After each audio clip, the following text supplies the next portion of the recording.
Thanks for joining us on Wellness Talk Radio. I'm Chris Costello, and today we are talking with Dr. Stephen Masley, author of 30-Day Heart Tune-Up, a breakthrough medical plan to prevent and reverse heart disease. Dr. Masley, thank you so much for joining us. Oh, I'm delighted to be here with you. So this is a really comprehensive book, and we are very, very excited to be talking about it today. Heart disease, as you well have said in the book, and as many of us know, is the number one killer of Americans. And I'd like to start off with just asking you, there's an awful lot of myths and a lot of truths about cardiovascular risk factors. And I wondered if you could kind of help us kind of get through all the risks versus the truths on that. Well, that's really a good start because there's so much confusion and so many myths out there. Like, for example, that cholesterol causes heart disease, or cholesterol is really not a very good predictor. Think about it. I think cholesterol, there's good forms and bad form, and having one cholesterol number just doesn't make sense.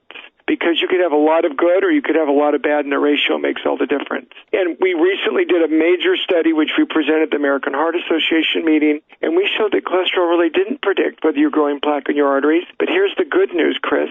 The things that makes a difference are fitness, fiber, your body fat, and food nutrients. And those are much more powerful in really predicting heart disease than something like cholesterol. And so what's the real culprit? What's the real culprit of heart disease that we're going to look at? The number one culprit in America today is prediabetes, metabolic syndrome. If your blood sugar's up, if you're eating too many refined processed foods, that's what's causing most heart disease today. It's not fat, it's not high cholesterol. It's sugar, for one, lack of exercise for another, and combined what we call metabolic syndrome. Unfortunately, and a lot of people don't realize this, plaque is the real culprit in this. And what are some things that people can do that will help prevent that plaque buildup and keep them from having a heart attack? Well, you said it. The myths are all, the reason they're myths is because they're looking at risk factors. They're not looking at what's the heart of the matter for heart disease. The heart of the matter is, are you growing plaque in your arteries? Are the lining of your arteries clogging off and being blocked? And they can pop it's like growing pimples in your arteries. That's what causes heart disease. And what our research showed, what we can predict how old your arteries are, how much plaque you are by looking at your fitness, how fit are you aerobically. Number two, your fiber intake, fruit, vegetable, bean, and nut intake. The more you eat of those, the better. Number three, we didn't see a relationship with fat intake at all in the diet, but we certainly saw one with sugar. If you eat more sugar, that's a problem. And there's some specific food nutrients that were just critical, like vitamin D, magnesium, and fish oil. Those were all very important predictors of not growing plaque. And it was interesting, in 30-Day Heart Tune-Up, you have the story of a gal that was a very busy executive, and she thought she was doing all the right things. She was eating right. She was, I can't remember exactly what she was doing, but, it was pretty good. She'd get a pretty good score on a lot of the health things that people talk about. But the one thing you looked at was her stress level. And why did she have, she had angina and all sorts of heart attack pre-symptoms. What was going on with her? Well, if you don't, you're an expert. You can eat healthy food and exercise each day, but if you're totally stressed out, stress will kill you. When we are overly stressed and we don't manage it, our cortisol's high, our adrenaline's high, our brain shrinks, and we grow plaque in our arteries. So you're describing one of my patients who, she ate pretty well, she worked out, she did all that stuff, but her stress levels were overwhelming, both at home and at work. And she started having angina. Her arteries just spasmed. So the key treatment for her was manage your stress, So that's, of our program, we look at food, fitness, stress management, and key nutrients. Those are the 4 pillars of the program, and I'm really happy that you're focusing on each one of those. And now, what do you do, Dr. Masley? That word, those words, manage your stress. How do you get people to do that? Because, I got to say, I know a lot of people, especially in the media industry, they thrive on stress. They like stress. How do you get people to stress gives you purpose and challenge. You feel good when you accomplish something when you're stressed. But if you don't manage it, It causes all sorts of hormonal dysfunction. It's not just emotional. It's really hormonal. Cortisol is an aging hormone if we let it be out of control. So to me, probably the number one step to manage your stress is to feel loved and supported. And the best way to do that is to love and support other people, and they reciprocate. That's number one. Number two is you get enough sleep. I can't tell you how many people I see in my clinic who are sleep deprived. They're working their tails off. They're busy in every aspect of their lives, and their sleep is what they cut first. And when you don't get enough sleep, it sends you into, you gain weight, you have more appetite, it slows your metabolism. It has so many bad things. Exercise is great. When you get a sweat up and you work out, that's the best drug. There's no pill that's nearly as good for stress management as that. And romance, sex and romance are really good for stress management. So yes, have a romantic life. Live it up. Enjoy some romance. It's really, those are just simple things that we teach, amongst others, to help manage stress. And Dr. Masley, I'd like to talk a little bit about, you mentioned in 30-Day Heart Tune-Up that for many years you had patients and you tried very hard to get them to be on a kind of low fat, and less than 5% could actually stick with it. So I'd like to hear a little bit about your experience with that and what you found. Well, back in the 1990s, I worked in Washington State, and I was trying to bring a program to our co-op. We had 500,000 patients, and I was running lifestyle programs to help people prevent and reverse heart disease and diabetes.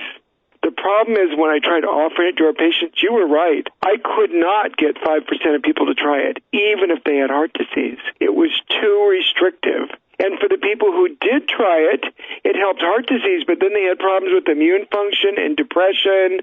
They didn't handle stress as well. And I only learned over time that you need fat to help manage stress. You need fat for a healthy brain. And that ultra-low fat over decades, I really have major questions about whether that's a good idea or not, because I don't think it is. I think there's plenty of evidence. Here's the big answer. I think the benefits of the Pritikin program were not that it was low fat. It was because it had lots of vegetable plant foods in it, vegetable, fruit, beans, and nuts. It was rich in those.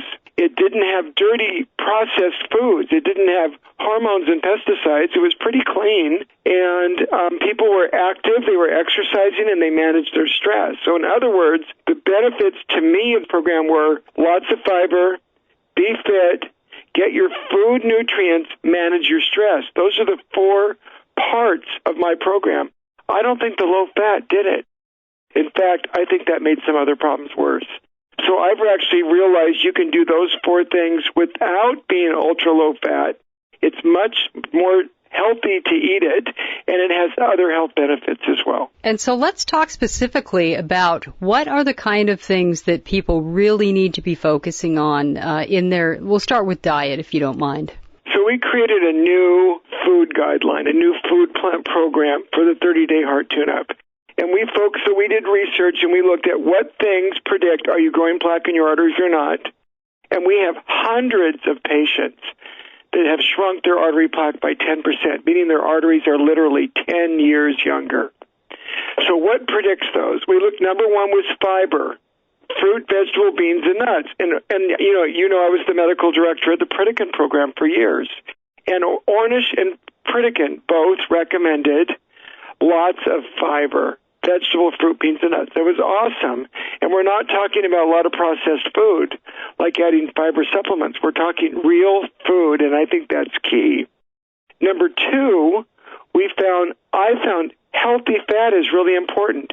And the new publications in the Mediterranean study show by giving olive oil, by giving more nuts, healthy fats, we reduce our risk of heart attacks and strokes, and people didn't gain weight. Their food was more satisfying, it tasted better, and they were happier with it. So they lost weight, and they had less heart attacks and strokes, adding olive oil and adding nuts. That was a new concept. So adding healthy fat like avocado. Now, I think the biggest controversy has to do with animal protein like fatty meats and fatty dairy. And most of them, honestly, in the commercial way we rate food today, they're enriched with hormones and pesticides. So if anybody's going to eat animal protein, it's got to be clean, and that's pretty hard to find. So that means like grass-fed, free-range, wild, organic. That's not what you find in a restaurant out there. So in some ways, eating lean, so healthy fat is important and clean fat is important. And then we also looked at protein. I think protein is what revs your metabolism, helps people feel satisfied. So more healthy protein sources like wild fish, free-range animal protein. If you're vegetarian, it's fine. You can be. More beans, more edamame, but it's got to be organic, I think, soy products, non-GMO soy products. And then we looked at beverages. Beverages were absolutely essential because that's where most people really mess up. So more clean water, unsweetened tea. I love a protein smoothie for people to drink. You know, in the morning, put some protein powder, berries, almond milk in a blender, blend, maybe add a little chia or ground flaxseed to it. It's awesome breakfast. And our fifth category, the last one, is fabulous flavors. Food has to taste delicious or people can't stick with it. And so that means more spices and herbs. And I think what we've realized is spices and herbs are anti-inflammatory and anti-aging. So if you add more Italian herbs, ginger, garlic, curry spices, chili spices, not only does your food taste better, it slows aging, it improves your brain, it stops memory loss, it helps prevent cardiovascular disease.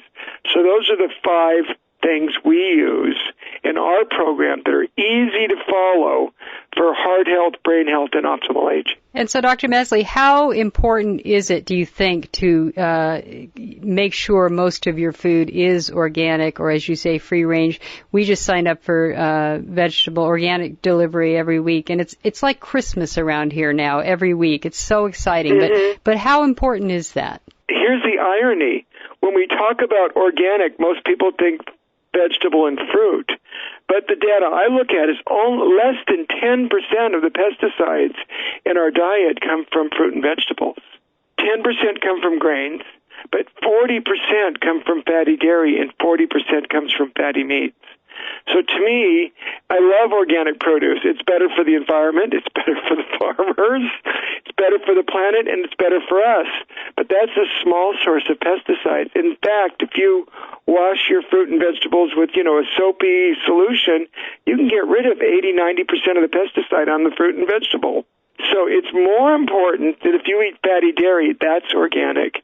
If you're not vegetarian, if you eat fatty meats, those should be free-range organic because that has a lot more pesticide than you're ever going to get from fruit and vegetables. So I love organic fruit and vegetables, don't get me wrong.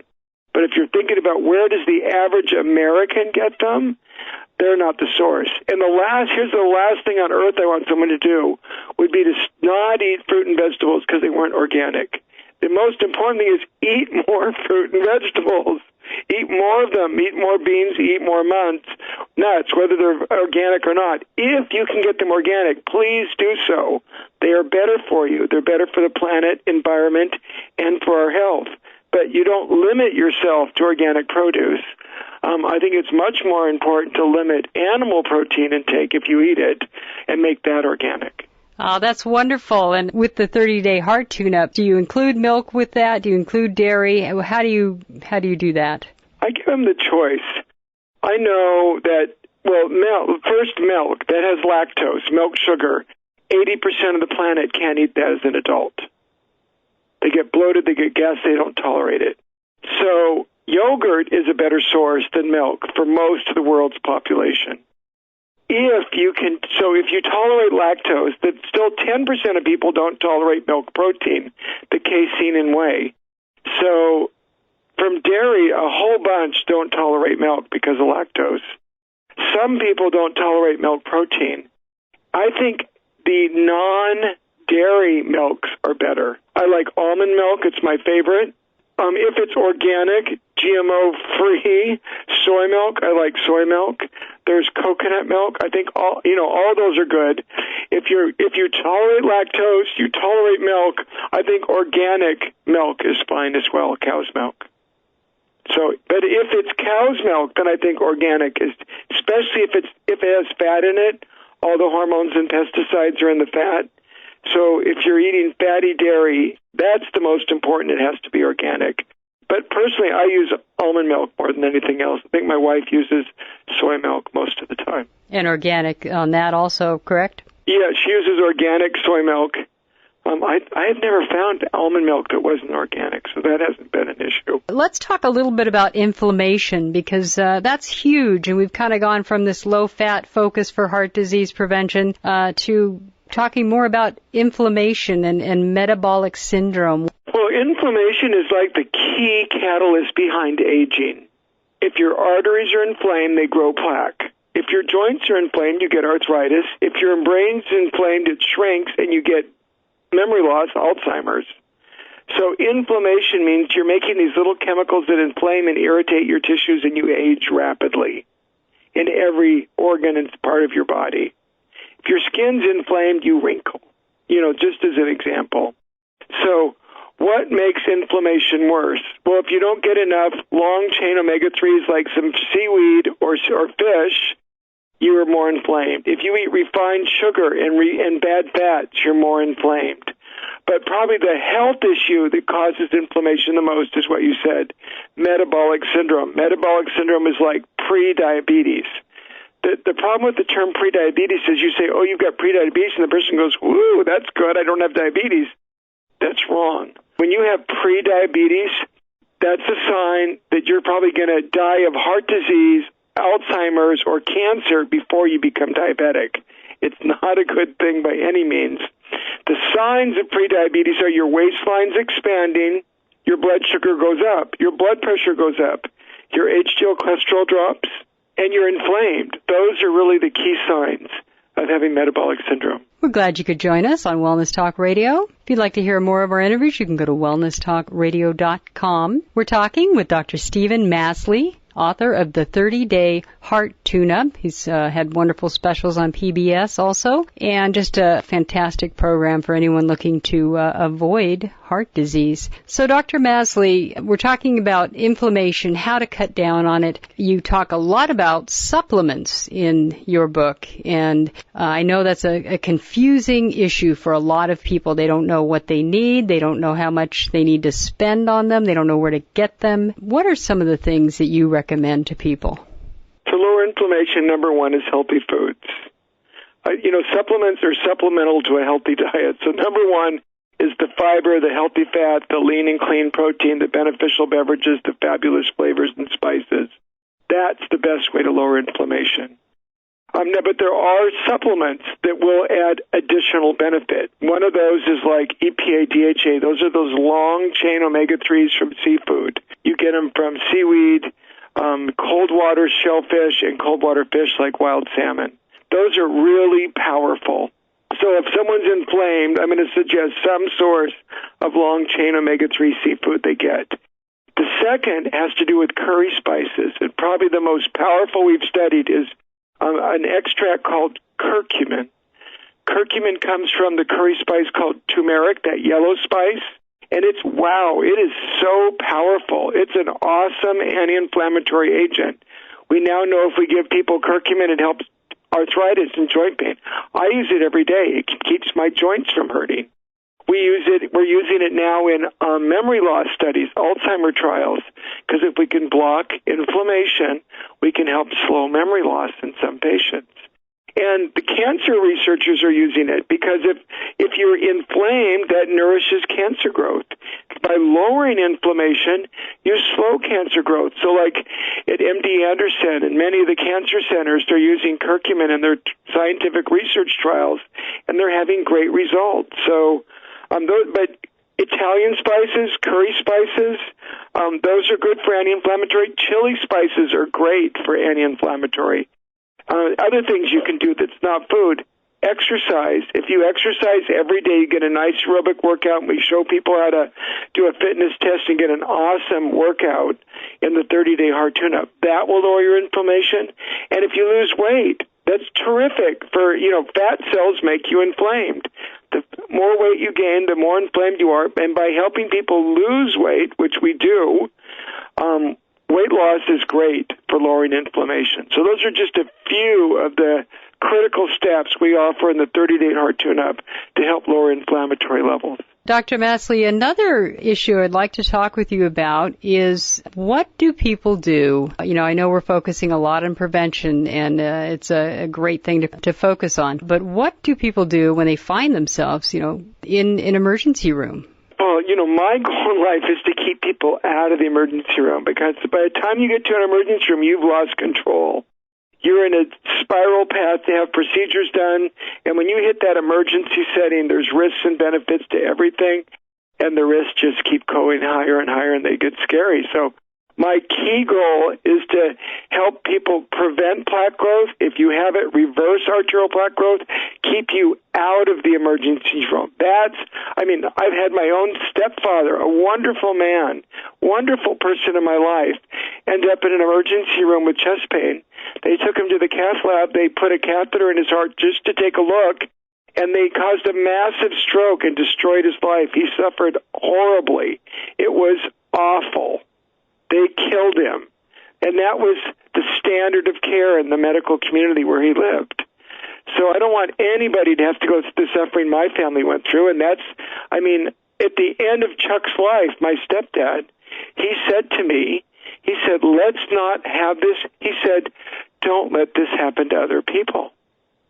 And that transformed my medical career. He was basically in a coma about to die, and he sat up and said to me, don't let this happen.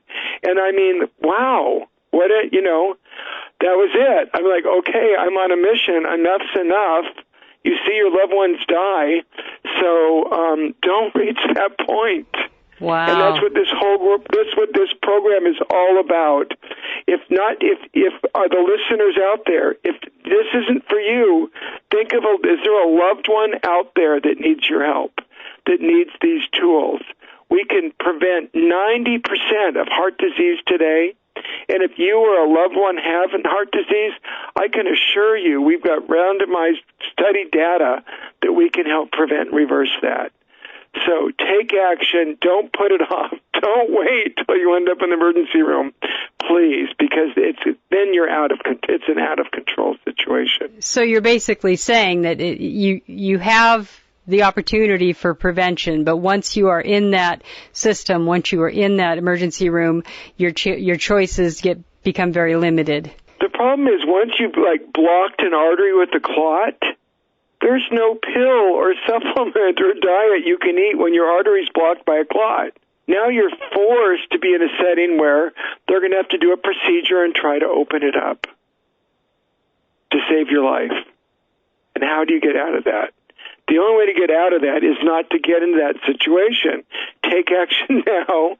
Prevent this from happening. Follow this program. Add these 5 foods. Do our fitness test so you can learn to get fit, trim, and sexy in a lot less time and a lot more easily. Manage your stress with the tools we provide and meet your key heart nutrients. If you do those 4 simple things, you can prevent heart disease, you can prevent memory loss, you'll tune up your heart, your energy, your waistline, your romantic life, and you can help save a relative at the same time. And Dr. Masley, if people I want to make sure they can find out where you are. How can they find you on the internet? The easiest is to go to hearttuneup.com. One word, hearttuneup.com. And we have free tools for, your listeners. I've got free information on how do you pick the best supplement, what things not to do, what things in a supplement might hurt you, what is a quiz you can do to assess your cardiac risk, a cooking demo with one of my favorite recipes. How do you get fish oil? How do you find the right type? How do you get omega-3s if you're vegetarian? So we have tons of free tools there that they can sign up for to help them tune up their heart's energy, waistline, and romantic life and brain function at hearttuneup.com. That's great. And we're talking with Dr. Stephen Masley, author of the 30-Day Heart Tune-Up. You can find more interviews at wellnesstalkradio.com. And so, Dr. Masley, we're going to keep people out of the emergency room. So what are the things that people that are worried that they might have heart disease can do? What are the tests they need that are critical? Besides we're talking about you can have a lot of prevention with food and exercise, but what tests do they need? What things should they be doing? Well, here's the thing. We actually have a tool in the book that goes through how do you talk to your physician and how do you get the tests you need. There's a whole section that goes through this. So what labs should you do? I want people to measure their nutrient intake, their fitness intake with their doctor, and I show them how to do this. And we talk about that. You mentioned the PBS program. We have a national PBS show that we have millions of people seeing as well as a tool to do that. But one of my favorite tests that we do in our office here in St. Pete, Florida, is we actually use ultrasound, no needle, no radiation, ultrasound, to measure the thickness of the lining of the plaque, how much plaque do you have, and over time, yearly, we measure is it growing, shrinking, or staying the same. So if I can show someone how to shrink their plaque or stop growing plaque, they're going to have more energy, they feel better, it improves their sexual function, and they prevent heart disease and stroke. So how awesome is that? They feel awesome when they have better circulation and better energy. Yeah, how do you actually measure plaque like that? Well, I have a probe. We do an ultrasound like when, for women who've had a baby, they had an ultrasound probe that went on the tummy to look at the baby. I have a different type of probe that goes on the neck. We look at the lining of the artery, and I can measure how thick that lining is within hundreds of millimeters. So we measure the lining thickness, and studies have shown that if you measure the lining in the carotid artery on your neck and measure how thick that is, it's the same thing that's growing the artery plaque in your legs. And they did a study where they did a heart cath. They looked at the thickness and blockage in heart arteries, and they compared it to people having what I do, carotid intimal medial thickness testing, carotid IMT, 97% the exact same result. If you're growing plaque anywhere, you usually grow it all over 97% of the time. So it's easy, safe, takes 10 minutes to measure, and then I can give patients the information and let them know how old are their arteries, and over time, are you growing plaque or are you shrinking plaque? I love it. Other things we do look at, we measure CRP, C-reactive protein, measure of inflammation, which you've been, appropriately asking about. We look at advanced cholesterol profile. How big is the LDL cholesterol? What type of HDL? Because the sizes are more important than the numbers. We look at fitness, because fitness is a more powerful predictor of growing plaque than is your cholesterol level. I think blood sugar level is really important, and your blood pressure. Of all the classic risk factors, blood pressure is by far the best, because if your blood pressure is high, that means your arteries are sick. And you don't need a drug, you need a lifestyle to fix it. And too often doctors just write for medications. And we really got to do a better job of giving people lifestyle choices that'll make their blood pressure normal naturally. And that's awesome. That's totally non-invasive, it sounds like. No needle, no radiation, just a gentle probe on your skin, looking at the artery and measuring the thickness. That's it. Yeah. And some fancy computer software to analyze the data. Dr. Masley, what do people do? There's a lot of people that they're looking for different options. Some of them, they go to their conventional doctor and they're not hearing this kind of thing. How do they get access to this kind of care? Well, that's why in the book we have that section in there on how do you talk with your doctor about this. And even if you don't have access to this carotid IMT test, I've shown people what predicts are you growing plaque or not. So how do you measure your fitness? How do you check your fiber intake? Are you getting your magnesium? What's your body fat? Those are the critical ones that determine whether your plaque's growing, shrinking. And we have all those tools in the 30-day heart tune-up. So, and then I mentioned how to discuss this with your doctor, because I want your doctor to be part of the team helping you. I don't want you to do this, in isolation. I mean, way too many people are taking meds like blood pressure meds, cholesterol meds, diabetic meds. Now, here's the really good news, Chris. We have hundreds of patients who've been able to stop their meds over time. Hundreds. So, and I don't want people just to throw them away. No, please. Well, I want to show you how to work with your doctor so you can succeed in getting off your meds and feeling fantastic and preventing heart disease. And that's what this program is all about. 30 days, I mean, that's quite a statement. Do you find that the people have changes within that amount of time? And yeah, so that's what's awesome. So I typically see my patients back at 30 days after starting this, and they feel so much better. Their energy's better. They sleep better. They've noticed, wow, my romantic function's better. I think more clearly, my brain is better, and we start stopping their meds. We're able to, okay, I don't just say throw them away, but we might cut their blood pressure medicine in half. We may stop a diabetic med. We may stop their cholesterol meds. So in just 30 days, they feel better. And we've shown this. We've done studies. I mean, and here's the other good news. I have spoken to over 25,000 physicians in the last 10 years at medical meetings. There's a really good chance that the listeners out there, their doctors have heard me speaking, or they've read my research, or they've seen my publication. So the good news is, I present at national medical meetings. I speak at physician meetings all the time. There's a good chance that the listeners' doctors have heard of this, and they're going to be thrilled people are following it. And the results in 30 days are awesome. So I'm really glad you asked. And what kind of results do you see? They're losing weight. Their blood pressure drops. Their cholesterol's better. They get off their blood sugar meds. They have normal blood sugar. They have better sexual function. I mean, they just feel, here's the most common thing that I hear after a month. Wow, I forgot how great I could feel. Thank you for giving me my life back. And, that's a really but I hear that over and over all the time. That's a really powerful statement, and that's what gives me the energy to keep doing this. It's wonderful. And Dr. Masley, what do you do with the ones that aren't able to do this? Do you run into that? How do you deal with those patients? Well, I mean, there are people who really don't want to change. They feel terrible. They feel awful. They have no energy, and they've given up, and they've given up hope. But my goal is to help them. And I'm sure, there are some people who don't want help, but they might need support. They might need a daughter or a son or a brother or sister to step in and help them on the path. So again, not everybody's going to do this for themselves, and it takes support to do it. It's a hostile environment out there. There is junk food everywhere, and everywhere you go, there's incentive to not be active, to sit and watch something instead of participate and be active. So it is a change. I acknowledge that. I'm saying, but how much worse do people have to feel before we get fed up? It's time to just say, this is my time. I want to feel terrific. I want to have energy. I don't want to have to take meds.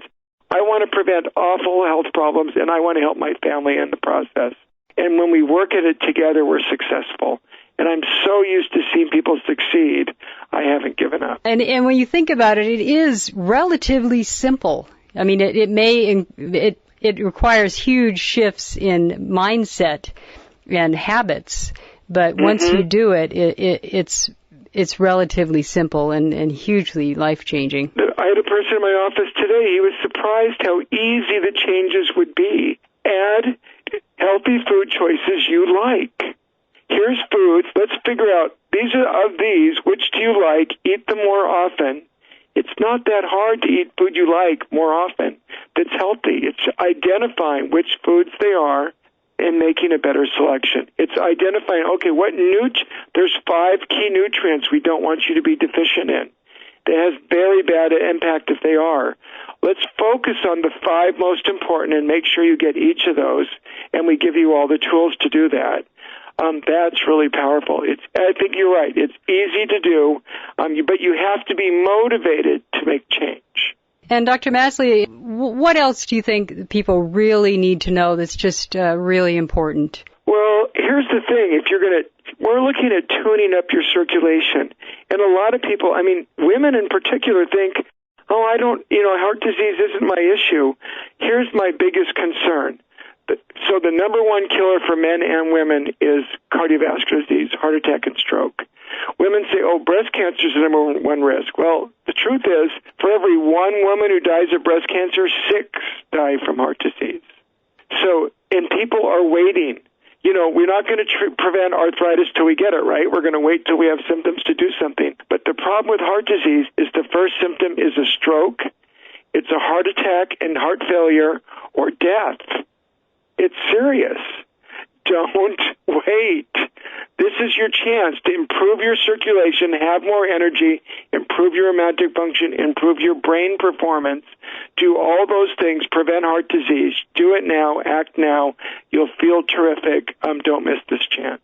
And there's so much opportunity to make these lifestyle changes and really, really change your life. And as you said, it's you don't get second chances often, so. Not with heart disease. So, yeah, waiting till you have a problem is a really bad idea. And if not for you, think of a loved one. It's amazing how many people have a loved one they're worried about out there. Do something for them. Take action, Get them the 30-day heart tune-up program. Get them started. At least send them to the website so they can get some free tools and get started on a path to transform their life. Well, Dr. Masley, thank you so much for joining us on Wellness Talk Radio. I want to make sure everybody knows they can get more information at hearttuneup.com. They can hear the interview at wellnesstalkradio.com. Thank you again, Dr. Masley. We really appreciate you taking the time. It was my pleasure. Thank you very much.